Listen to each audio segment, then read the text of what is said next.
lagi dengan saya dengan Miss Adventa. Kali ini kita akan membahas kembali topik fisika kita mengenai anomali air dan kalor. Mungkin materi ini dapat kamu pelajari di kelas 8 SMP ya. Oke, sebelum saya menjelaskan lebih jauh lagi mengenai topik kita anomali air dan kalor, jangan lupa untuk subscribe, like, dan share video ini supaya lebih banyak lagi teman-teman kamu yang paham mengenai topik kita pada hari ini. Oke, untuk mempersingkat waktu, saya akan menjelaskan pertama mengenai anomali air dan nanti akan dilanjutkan ke topik tentang kalor dan nanti di akhir video saya akan memberikan beberapa contoh soal yang bisa kita bahas bersama. Kita mulai saja ya untuk topik pertama kita tentang anomali air. Di hadapan kamu sudah ada grafik mengenai anomali air. Oke, di hadapan kamu sudah ada grafik mengenai anomali air. Coba kamu perhatikan grafik ini. Terletak anomali ini kan kita berbicara tentang keanehan yang terjadi pada air ya. Keanehan. Kenapa kita sebut dengan aneh? Ingat, pada umumnya zat cair yang dipanaskan itu pasti akan mengalami pemuaian. Dan zat cair yang didinginkan pasti akan mengalami penyusutan ya. Seperti video yang sebelumnya saya berikan. Jangan lupa untuk menonton video tentang pemuaian. Jadi hal ini itu tidak berlaku untuk air. Jadi pada saat dipanaskan dari derajat 0 derajat Celcius sampai dengan 4 derajat Celcius, ternyata volume air itu tidak bertambah atau tidak mengalami pemuaian. Tetapi justru mengalami namanya penyusutan, menjadi lebih kecil dan ketika air didinginkan dari 4 derajat Celcius sampai ke 0 derajat Celcius, volume air tidak menyusut, tetapi justru bertambah. Nah, jadi atau mengalami pemuaian ya. Jadi keanehan inilah yang justru membuat terjadi yang namanya istilah anomali air. Jadi seperti kebalikannya. Kalau dari 0 sampai 4 dia ternyata mengalami penyusutan. Tapi kalau dari 4 ke 0 berarti ternyata dia justru lebih memuai. Itulah letak keanehan dari anomali airnya. Karena cukup jelas ya, dari grafik ini kita bisa melihat bahwa dari 0 derajat Celcius sesuai dengan sumbu X sampai ke suhu 4 Celcius, ternyata suhunya menurun, setelah itu mengalami peningkatan grafik. Oke, sampai dia mengalami mendidih atau penguapan. Saya rasa cukup jelas mengenai anomali air ya. Oke, kemudian kita akan lanjut ke topik selanjutnya mengenai suhu. Di sini suhu atau yang saya sebutkan dengan kata lain adalah kalor ya. Saya beri mengenai kalor. Oke. Untuk definisi mengenai kalor itu bisa kita artikan sebagai bentuk energi yang dapat menyebabkan perubahan suhu atau wujud suatu benda. Contohnya energi yang diberikan kepada suatu benda untuk merubah suatu wujudnya mungkin dari batu es menjadi air es, atau kita sebutkan kata lain adalah mencair, kemudian dari air menjadi uap air. Di situ kita berbicara energi. Ada energi yang diberikan kepada suatu benda itu, sehingga dia mengakibatkan perubahan wujudnya dari cair menjadi gas, atau kebalikannya dari gas menjadi cair. Kemudian, jika kedua benda yang berbeda suhunya itu dihubungkan atau dicampurkan, jadi kalornya akan mengalir dari benda yang bersuhu tinggi ke benda yang bersuhu rendah. Jadi ini perlu kamu pahami, jika kita campurkan antara air panas dengan air biasa, ini kan akan terjadi percampuran suhu. Ternyata suhu itu mengalir dari benda yang bersuhu tinggi dari air panas, mengalir ke tempat suhu benda yang bersuhu rendah, yaitu di air dingin biasa tadi. Oke, jadi nanti pada kalor ini kita akan mengenal namanya satuan, yaitu kalori yang pertama kali disebutkan ataupun diutarakan oleh James Prescott Joule. Oke, sini adalah tokoh pertama adalah si James Prescott Joule. Oke, nah jadi nanti di sini dia berbicara katanya bahwa 1 kalori itu bernilai dengan 4,186 Joule. Atau kalau kita bulatkan menjadi 4,2 Joule. Ataupun nanti 1 Joule ini bernilai dengan 0,24 kalori. Oke, ini adalah satuan dari sebuah kalor. Boleh kita gunakan dengan istilah joule ataupun dengan kalor. Jadi nanti kalau kita berbicara tentang energi atau kalor ini, sumber-sumber energi kalor itu bisa kita jumpai dari sumber matahari, sinar matahari ya. Kemudian dari magma yang dalam sebuah pegunungan gitu ya. Kemudian reaksi pembakaran, kemudian perubahan energi listrik, perubahan energi kinetik, dan bahkan energi nuklir juga bisa menghasilkan sebuah kalor. Oke, jadi nanti kalau kita berbicara tentang kalor ataupun berbicara tentang energi, kita mengenal ada satu hukum mengenai hukum kekekalan energi. Apa itu? Ya, mengenai hukum kekekalan energi itu, kita harus paham dulu nih.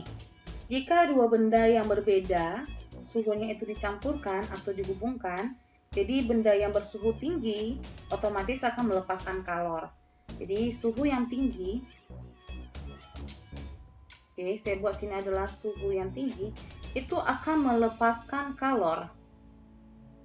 Sedangkan suhu yang rendah, dia akan menerima kalor. Oke, menerima ya sini.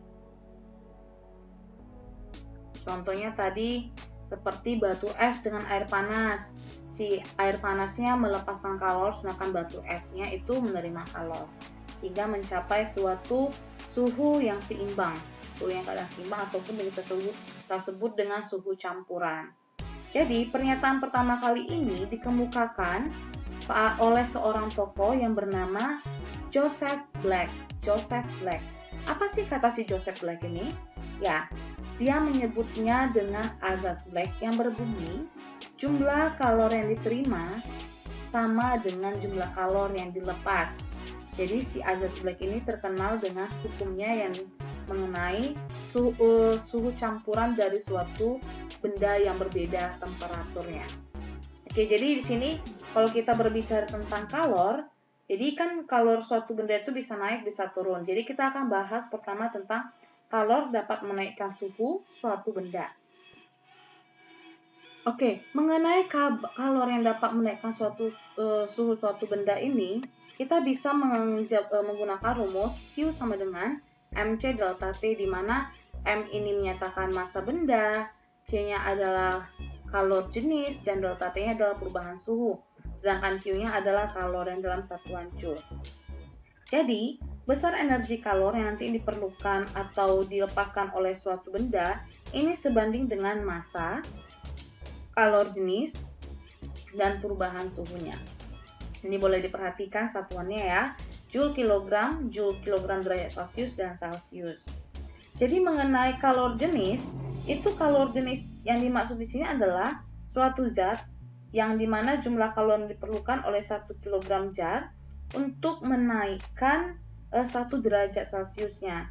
Jadi misalnya nih, kalau seandainya kalor jenis air sebesar 4200, saya buat sini ya, C kecil air ya gitu. Ini hurufnya C kecil. Ini 4200 joule per kilogram derajat Celcius. Jadi hal ini diartikan untuk menaikkan 1 suhu derajat Celcius suatu air, jadi pada air bermassa 1 kg itu sebesar 4000 joule. Artinya, saya ulang sekali lagi ya, hal ini berarti untuk menaikkan suhu 1 derajat Celcius pada air yang bermassa 1 kg itu membutuhkan kalor sebesar 4200 joule. Itu artinya massa jenis, kalor jenis air. Oke, jadi nanti kalau satuan SI dari kalor jenis itu adalah joule per kilogram derajat Celcius ya. Ini ada pernya, mungkin tidak terlalu jelas. Per kilogram derajat Celcius. Oke, kemudian di sini ada istilah juga yang kita kenal dengan kapasitas kalor. Oke, di hadapan kamu mungkin sudah ada rumus mengenai kapasitas kalor, yang dimana kapasitas kalor ini kita artikan dengan jumlah kalor yang diperlukan untuk suatu zat menaikkan suhu 1 derajat Celcius, sebesar 1 derajat Celcius. Jadi artinya ada kalor yang kita perlukan oleh suatu zat untuk menaikkan suhu sebesar 1 derajat Celcius per 1 derajat Celcius. Jadi artinya sini kapasitas kalor ini disebut juga dengan nilai airnya. Jadi nanti hubungan antara kalor jenis dengan kapasitas kalor itu kita gunakan yang ini. Hubungan antara massa ataupun hubungan antara kalor jenis dengan kapasitas kalor yang inilah rumusnya. C sama dengan N kali C. Gimana C ini mengenai kapasitas kalor? Yang satuannya ini C besar, C kapital ya. Kapasitas kalornya itu satuannya adalah, saya tulis dulu. Oke, satuannya adalah kalori, kilokalori per derajat Celcius, ataupun boleh juga kita gunakan adalah joule per derajat Celcius, boleh. Yang mana mau kita gunakan? Ya, kalau massa kan seperti biasa kilogram, C kalor jenisnya ini sudah ada satuannya. Oke, nah, jadi nanti semakin kecil kalor jenis suatu zat, berarti semakin baiklah daya hantar kalornya. Jadi nanti alat ukur yang kita gunakan, seandainya kita pengen mengukur suatu kalor jenis suatu zat, kita bisa gunakan namanya alat ukur kalorimeter untuk mengukur kalor jenis suatu zat. Oke, kita akan lanjut ke pembahasan beberapa soal mengenai aplikasi dari rumus Q sama dengan MC delta T, kemudian kapasitas kalor ini. Tapi sebelum saya teringat juga nih, saya akan menjelaskan mengenai grafik dari kalor laten. Ya, di hadapan kamu penting sekali kita memahami grafik perubahan wujud gas ini, ataupun grafik perubahan suhu terhadap waktu pada pemanasan es ya. Oke, di sini pada sumbu X, di sini kita perhatikan adalah untuk kalor atau dalam joule, dan yang ke atas itu adalah temperaturnya Celcius. Sedangkan sebelah kanan ini adalah bentuk segitiga dari perubahan wujud zat gitu ya, dari padat, cair, gas. Oke, mungkin di SD kamu sudah mempelajari ini. Saya akan lebih fokus pada grafik ini. Di sini, jika ada suatu air yang dipanaskan dari titik minus derajat Celcius, kalau ini 0 berarti sini adalah minus ya. Berarti dari A ke B di sini mengalami yang namanya perubahan suhu. Artinya, dari A ke B terjadi penaikan suhu yang sehingga dari awalnya minus sekarang menjadi titik 0. Berarti di sini namanya ini masih kondisi fase padat ya. Sini saya buat fase padat. Oke, di sini mengalami namanya delta T. Perubahan suhu delta T. Sehingga atau saya buat di sini adalah karena perubahan suhu, berarti mengalami namanya perubahan kalor juga. Di sini adalah MC delta T. Oke, kemudian pada titik B ke C, di sini awalnya dia masih dalam bentuk bongkahan es, bongkahan es. Kita tetap memberikan kalor, kita panaskan. Ternyata beberapa saat yang kita berikan kalor itu dia bukan mengalami kenaikan suhu, justru hanya perubahan wujud. Yang awalnya dia masih dalam bentuk bongkahan es, di titik C dia sudah berubah dalam bentuk air es yang masih suhunya sebesar 0 derajat Celcius. Artinya sini dia hanya perubahan wujud. Sini dia mengalami fase mencair, berarti sini berbicara melebur ya. Berarti sini Q-nya adalah massa dikali dengan kalor leburnya. Oke, sebelumnya saya perbaiki dulu, di sini nggak usah delta Q, tapi Q sama dengan MC delta T. Oke, kemudian kita beri lagi kalor dari titik C ke D. Ternyata dari C ke D menaikkan suhu si air tersebut dari 0 derajat Celcius sehingga menjadi 100 derajat Celcius dengan beberapa saat kita panaskan dengan sebuah kalor. Jadi di sini terjadi namanya perubahan suhu. Berarti M, C, delta T lagi. Oke. Nah, kemudian setelah air ini 100 derajat Celcius, tetapi kamu tetap panaskan, ternyata dia bukan semakin naik meningkat menjadi suhu lebih dari 100. justru air tersebut hanya mengalami perubahan wujud perubahan wujud zatnya. Yang awalnya dari cair, sekarang dia sudah menjadi uap gas. Artinya di sini kalornya yang dibutuhkan sebesar massa dikali dengan kalor uapnya. M dikali dengan U, kalor uap. Nah, inilah proses-proses yang perlu kita pahami, yang harus kita ketahui ketika nanti akan menyelesaikan beberapa soal mengenai kalor tersebut. Pada fase padatnya ini, kita gunakan adalah Q sama dengan MC delta T. M dikali dengan kalor lebur. Pada titik C ke D adalah M dikali C kali delta T karena perubahan suhunya. Kemudian di sini akan terjadi perubahan wujudnya M dikali dengan kalor leburnya, kalor uapnya gitu ya. Oke. Nah, kita masuk ke contoh soal yang untuk membahas ini. Oke, untuk contoh soal yang pertama, batang aluminium bermassa 2 kg mengalami kenaikan suhu sebesar 250 derajat Celcius.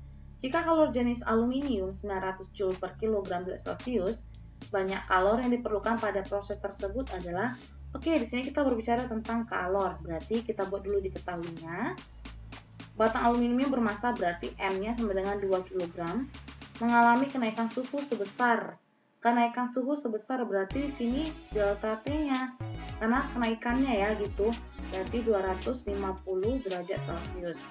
Jika kalor jenis aluminium, kalor jenis tadi waktu di menit beberapa sebelumnya kita simbolkan dengan C kecil ya. Jika kalor jenis aluminium sama dengan 900 Joule per kilogram derajat Celcius, banyak kalor yang diperlukan. Oke, yang ditanya sini adalah Q-nya kalor gitu ya. Berarti kita jawab. Apa tadi rumusnya jika terjadi perubahan suhu? Ya M, C kali dengan delta T. Masanya sudah ada 2 kg, perhatikan satuannya ya. C-nya adalah 900 dan delta T-nya adalah 250. Sehingga kita dapatkan hasilnya berapa? Ya, 450.000 ya. Satuannya apa? Ya, Joule, sangat benar. Oke, satuannya Joule ya. Masih gampang ya. Kita akan lanjut ke contoh soal berikutnya. Soal yang kedua, sebongkah tembaga bermassa 4 kg. Oke, kita buat aja langsung diketahuinya. Massa tembaganya adalah 4 kg. Diuapkan pada titik uapnya. Jika besar kalor uap, kalor uap tadi apa kita simbolkan dengan huruf U. U-nya sama dengan 7. Kalor uapnya adalah sebesar 7,35 kali 10 pangkat 6 Joule per kilogram ya. Berapakah kalor yang diperlukan? Kalor yang diperlukan lagi-lagi tanya adalah Q. Kita perhatikan tadi apa yang kita gunakan rumus untuk mencari kalor uap. Disimbolkan dengan Q sama dengan massa dikali dengan kalor uap. Massanya berapa? 4 kg dan kalor uapnya adalah 7,35 kali 10 pangkat 6. Berapa? Ya, kita dapatkan sekitar nanti 29,4 kali 10 pangkat 6 Joule. Sangat gampang ya. Kita lanjut ya ke contoh soal berikutnya yang ketiga. Sebanyak 1.695 Joule kalor. Kita buat aja dulu diketahuinya langsung nih. Berarti sini ada kalornya bernilai, ini kalor ya, 7.069.695.000 Joule digunakan untuk meleburkan platina pada titik leburnya. Jika kalor lebur platina berarti sini L-nya, kalor lebur disimbolkan dengan L ya, kalor leburnya 113.000 Joule per kilogram. Yang ditanya di sini adalah tentukan banyak platina yang melebur. Berarti kalau banyaknya platina yang melebur itu adalah berapa sih massa platinanya gitu ya. Kita akan jawab. Berarti apa tadi rumus untuk kalor lebur? Ya, massa dikali dengan kalor leburnya. Masanya yang ditanya, kalor leburnya sudah tahu nih, 1.695.000. Masanya yang ditanya, kalor leburnya sudah ada sebesar 113.000. Ini boleh kita coret 3. Di sini kita coret 3 sehingga masanya sama dengan 1695 dibagi dengan 113. Hasilnya berapa? Iya, hasilnya adalah 15 kilogram masanya. Oke, gampang ya sampai soal yang ketiga ini. Kita lanjut ke soal berikutnya. Sebanyak 3.957.000 Joule kalor digunakan untuk mengubah 1,5 kg air bersuhu 10 derajat Celcius menjadi uap air yang bersuhu 100 derajat Celcius. Uap air, oke. Apabila kalor jenis airnya 4.200 Joule per kilogram Celcius, tentukan kalor uap airnya. Oke, di sini kita perhatikan ya. Dari bentuk wujud air, dia berubah menjadi uap air. Berarti di sini kita penting yang namanya kalor laten ataupun grafik yang tadi. Saya akan tampilkan dulu grafiknya. Oke, mungkin kita bisa perhatikan di sini katanya ada masanya. Masa ya di sini. Oh, kalornya. Di sini ada kalor sebanyak 9 juta. Ya, cara mengerjakan soalnya seperti ini. Kan di sini dia awalnya airnya itu bersuhu 10 derajat Celcius. 10 berarti kira-kira rentannya dari titik C ke D ya. Berarti kalau saya taruh di sini mungkin ini adalah 10 derajat Celciusnya. Oke. Nah, sekarang ternyata airnya itu sudah menjadi uap air. Berarti di sini di titik posisi E. Berarti dari grafik ini kita bisa analisis terjadi namanya dua jenis kalor yang bekerja pada sistem ini. Pertama, dia adalah perubahan wujud, perubahan suhu, ini mana kita gunakan rumus MC delta T. Sedangkan dari titik D ke E, di sini kita menggunakan Q sama dengan massa dikali dengan kalor uapnya. Berarti katanya kalor totalnya ini, berarti sini kita berbicara Q1 ditambah dengan Q2.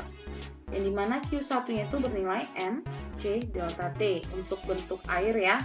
Ditambah dengan di sini adalah kalor uapnya. Kalor uap airnya. Oke.